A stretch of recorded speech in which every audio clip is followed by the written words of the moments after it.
वज़ीर आला है जो कि चिट्टी अनपढ़ है, वो कहती होती थी कि लोटों की जगह बाथरूम में होती है। कितने लोटे आपने मरियम नवाज के बाथरूम के लिए जमा किए और कितने लोटों उसको चाहिए? मेरे लीडर को तो तारीख एक बहादुर लीडर के नाम से याद रखेगी, आपको अल्हम्दुलिल्लाह इंशाल्लाह बूट चाट के नाम से याद रखेगी। आपने बूट चाटे, जूते छोड़ के अकामों के ऊपर, नाई के मकामे के ऊपर, चपरासी के अकामे के ऊपर लंदन और ज्यादा भाग चुके। की सारी फॉर्म 47 के पैदावार है। मेरी आंखों के ऊपर काली पट्टी बांधी गई, अपने कमरे से घसीट के निकाला गया और सर मेरे सर के ऊपर दुपट्टा नहीं था। बातें तो बहुत सारी हुई हैं।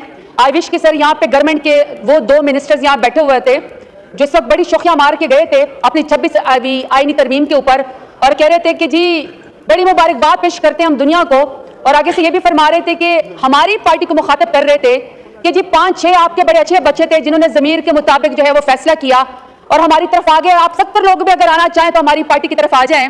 तो sir they have the audacity to speak here. लोगों को अगवा करने के बाद तो अगर मेरी ख्वाहिश है कि वो दोनों यहाँ पे मौजूद होते तो मैं उनको जवाब दे दूं कि सर इन्हीं की एक टिकटॉक वज़ीर आला है जो कि चिट्टी अनपढ़ है, जो मैं शराफत अली से हार चुकी हैं, वो कहती होती थी कि लोटों की जगह बाथरूम में होती है। मैं पीएमएलएन से सवाल पूछना चाहती हूँ कि आपने जो हमारे बंदे अगवा किए, कितने लोटे आपने मरियम नवाज के बाथरूम के लिए जमा किए और कितने लोटों उसको चाहिए और उसका करना क्या है? फिर सर उसके बाद आगे से फरमाते हैं कि आप तो अपने लीडर के साथ ही नहीं खड़े, आपका जो बानी चेयरमैन है इमरान खान, आप तो उसके साथ ही नहीं खड़े हैं। सर मैं इनसे पूछना चाहती हूँ कि अपने लीडर नवाज शरीफ की तकरीर निकाल के देख ले। वो कहते हैं कि मुझे मेरी पार्टी ने कहा कि नवाज शरीफ कदम बढ़ाओ, हम तुम्हारे साथ हैं। जब मैंने कदम बढ़ाया, जब मैंने पीछे मुड़ के देखा तो कोई बंदा पीछे नहीं खड़ा था। अगर आपका गिला आपके लीडर को आपकी पार्टी से, तो आप हम पे गुस्सा क्यों निकाल रहे हैं? हम तो अपने लीडर के साथ खड़े थे, खड़े हैं और इमरान खान के साथ हम खड़े रहेंगे। और सर दूसरी बात यह है कि आपने कहा कि जी ज़मीर के मुताबिक फैसला किया, आपने अपने लीडर का साथ छोड़ दिया। सर मैं चाहती हूँ कि आप मेरी बात जरा गौर से सुने। मुझे सर डेरा गाजी खान में अपने कमरे से घसीट के निकाला गया और सर मेरे सर के ऊपर दुपट्टा नहीं था। सर मुझे जब गाड़ी में बिठाया गया तो मैं सर पार्लिमानी लीडर हूँ, मैं 2 दफा डेरा गाजी खान के गयूर अवाम के नाम पे, इमरान खान के नाम पे वोट लेकर आई हूँ। तो सर मेरी आंखों के ऊपर काली पट्टी बांधी गई, मेरे सर के ऊपर दहशतगर्दों की तरह काला कपड़ा डाला गया। तो सर मेरे में तो इतनी जुर्रत है कि मैं डेरा गाजी खान नाहक जेल काटने के बाद यहाँ आके खड़े होकर आपके फसाए का मुकाबला कर रही हूँ। अगर आपके ऊपर इतनी सख्ती गुजरी होती जो मेरे लीडर और मेरी पार्टी और हमारे ऊपर गुजरी होती तो यकीन करें स्पीकर साहब कि पीएमएलएन वाले जूते छोड़ के अकामों के ऊपर, नाई के मकामे के ऊपर, चपरासी के अकामे के ऊपर लंदन और ज्यादा भाग चुके होते। तो ताना उसको मारे जो आप बर्दाश्त भी कर सके। आपने अदलिया के पर काट दिया पार्लियामेंट को, और पार्लियामेंट में उस पार्लियामेंट का आपने नीचे दे दिया जो अल्हम्दुलिल्लाह सारी की सारी फॉर्म 47 के पैदावार है। एक बंदा भी वोट लेकर नहीं आया हुआ, एक बंदा भी वोट की ताकत से नहीं आया, सबके साथ फॉर्म 47 के पैदावार है, उसके नीचे इन्होंने अदलिया के पर काटने की कोशिश की है। बड़ी आप शोखियां मारती 26 आईनी तरमीम के ऊपर। आपने गरीबों के लिए, उनका पेट भरने के लिए कोई आईनी तरमीम की होती तो शायद लोग आपको पजीराई देते। आपने भूखनादारों के लिए कोई इंसाफ देने के लिए, आपने लोगों के, गरीबों के लिए, अवाम के लिए आपने कोई आईनी तरमीम की होती तो शायद आपका लोग साथ देते, लेकिन नहीं। सर ये अभी बता सकते हैं कि पाकिस्तान का, इस्लामाबाद का दुनिया की कैपिटल में कौन सा नंबर है?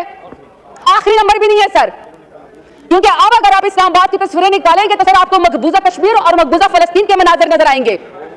इस्लामाबाद को, जिसमें तमाम दुनिया ने एक कैपिटल जिसको फॉलो करना हुआ था सर, उसको तो इन्होंने अबडक्शन का अड्डा बना दिया है पीडीएम की हुकूमत ने। वहां तो सर उन्होंने लोगों को अगवाकारी का इस्लामाबाद को अड्डा बना दिया है। वहां सर पगड़े उछालने का अड्डा बना दिया है, लोगों की बहनें बेटियों को अगवा करने का इस्लामाबाद को अड्डा बना दिया है। सर कोई इनको ख्याल है कि इस्लामाबाद का इमेज या पाकिस्तान का इमेज इन्होंने क्या कर दिया है? सिर्फ अपनी ख्वाहिशात के लिए अपनी बीवियों के तो जो हाथ पकड़ के हल्फ लेते हैं, अपनी बीवियों के हाथ पकड़ के हल्फ लेते हैं, फिर दूसरों की बहनों बेटियों को अगवा करते हैं, उनकी चादरें उतारते हैं, पार्टी खवातीन के ऊपर हमला करते हैं। सर दिल नहीं भरा कि इनका इमरान खान जैसे बड़े लीडर को, जिसने नजरिया दिया, जिसने शऊर दिया, आपने उसको जेल की काल कोठरी के अंदर रखा, आइसोलेशन में रखा। आप चाहते हैं वो गुमनामी में रहे। उनकी बेगम सारा को आपने नाहक जेल के अंदर डाला। फिर आपने अलीमा खान को, उनकी बहनों को, आपने उज़मा खान को, जो उनकी ज़द्दार बहनें, आपने उनको भी जेल के अंदर डाल दिया।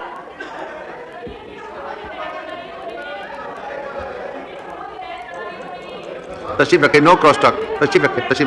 तो मैं सिर्फ ये कहना चाहती हूँ कि इनके चिखने चाखने से काम नहीं होगा। अगर इनको 26 आईनी तरमीम के जरिए पीडीएम की हुकूमत को कोई पजीराई मिली है ना, तो वो लोगों के बच्चों को अगवा करने से मिली है, उनके नाखून खींचने से मिली है, बहनों बेटियों को जो है वो जेल में डालने से मिली है। अगर आप समझते हैं कि यहाँ पीटीआई खत्म हो गई है, आप खत्म करने की कोशिश करेंगे, तो मेरा लीडर तो इस मुल्क से नहीं भागा आपकी तरह 150 रुपए के स्टाम्प पेपर के ऊपर अपने प्लेटलेट्स गिरा के, बहाना बना के। मेरे लीडर को तो तारीख एक बहादुर लीडर के नाम से याद रखेगी, आपको अल्हम्दुलिल्लाह इंशाल्लाह बूट चाट के नाम से याद रखेगी।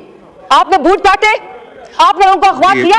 पार्लियामेंटेरियंस नहीं है लैंग्वेज माशाल्लाह सर, लोग मैं आए बेटे बेटियां अगवा हो गई और आप उनको पार्लियामेंट की फिक्र है। बात करें सर मैं आखिरी बात आपसे सवाल करती हूँ कि अगर इतनी पार्लिमानी उसकी आपको फिक्र है, सर आप इस ऐवान में मुंतखब हो के आए हैं, अगर आपको आपके कमरे से अगवा करके घसीट के लेकर गया जाए, आपके आंखों के ऊपर पट्टी बांधी जाए काली, आपको दहशतगर्दों के सरगल की तरह आपके मुंह के ऊपर भी काली चादर डाली जाए, तो सर आप क्या नोटिस लेंगे?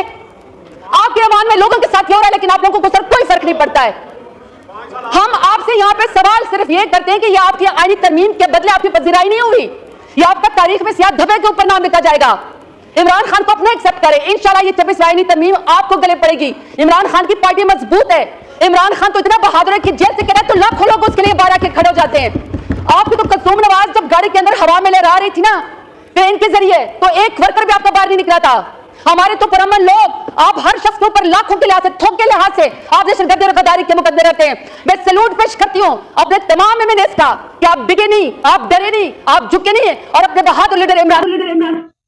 ये जनाब ज़रताज गुल साहबा ये बता रही थी कि किस तरह इमरान खान के सिलसिले में ताने दिए जाते हैं कि ये पार्टी जो है ना ये ख़त्म हो जाएगी और इसको छोड़ जाएंगे। उसने कहा कि अब तक हम डटे हुए हैं, हमारा लीडर भी डटा हुआ है, और ये ताना उन्हें दिया कि उनकी लीडरशिप जो है ना वो तो चपरासी और न जाने किस किस चौकीदार के अकामे पे मुल्क छोड़ के भाग जाते हैं। 150 रुपये का स्टाम्प इमरान दिया जनाब इमरान खान की हुकूमत में नवाज शरीफ साहब ने, और प्लेट्स का बहाना करके वो बाहर निकल गया और फिर उन्होंने वहाँ पर कोई इलाज वगैरह तो नहीं कराया, लेकिन इमरान खान की हुकूमत का इलाज करा के वो वापस आए कि बाजवा साहब के साथ डील करके अंडर ग्राउंड उनके साथ तय करके मामला, तो वो वापस आए और फिर यहाँ पे आके हुकूमत उन्होंने ले ली जनाब अदम एतमाद के नाम पे, और फिर वो किया जो पाकिस्तान की तारीख में पहले कभी नहीं हुआ था। वो कुछ हशर नशर कर दिए गए, चार दीवारी का तकद्दुस पामाल कर दिया गया, औरतों को गिरफ्तार कर लिया और घर से उठा लिया गया। कानून साजी इस तरह से कर दी गई कि कोई भी इदारा किसी के घर में किसी वक्त बगैर वारंट के किसी को भी उठा सकता है, और उसका ज़रूरी नहीं है कि किसी अदालत में भी पेश करें। इस तरह की मुज़ीका खेज़ किस्म की कानून साजी हुई तो वो इसी दौर में हुई। ये दौर किसी भी तरह पिछले जितने भी अदवार रहे, मार्शल डिक्टेटर आते रहे, सबसे ज़्यादा सख्त मार्शल जो था वो ज़ियाउल हक का था। वहाँ भी ऐसा नहीं हुआ था कि किसी की बीवियों पे इद्दत के केस बनाए जाएं, चार दीवारी का तकद्दुस पामाल करते हुए औरतों को गिरफ़्तार कर लिया जाए, औरतों को ज़मानत के हकूक़ ना दिए जाएं, अजीब व गरीब ऊट पटांग किस्म के केस बनाए जाएं, और एक शख्स उसकी पार्टी को ख़त्म करने के लिए 250 केसेस बना दिए जाएं। ऐसा तो अल्ताफ़ हुसैन की पार्टी को ख़त्म करते हुए भी ये वतीरा नहीं रखा गया था जो इमरान खान के साथ रवा रखा गया है, और अभी तक वो सलूक वही है उनके साथ के जब से उनको गिरफ़्तार किया है 2 साल होने के करीब हैं। उनकी शक्ल आवाम नहीं देख सकी और उनकी आवाज़ नहीं सुन सकी, उनसे मुलाकात बंद कर दी जाती है, हर किस्म का जबर और तशद्दुद रवा रखा जाता है PTI के लोगों पर। लेकिन फिर भी ये आफरीन है कि लोगों ने इमरान खान का साथ नहीं छोड़ा, अभी तक वो इमरान खान के साथ डटे हुए हैं, चाहे वो उसके अरकान असम्बली हों या आम पब्लिक हो, आम ओहदेदार हों, उसके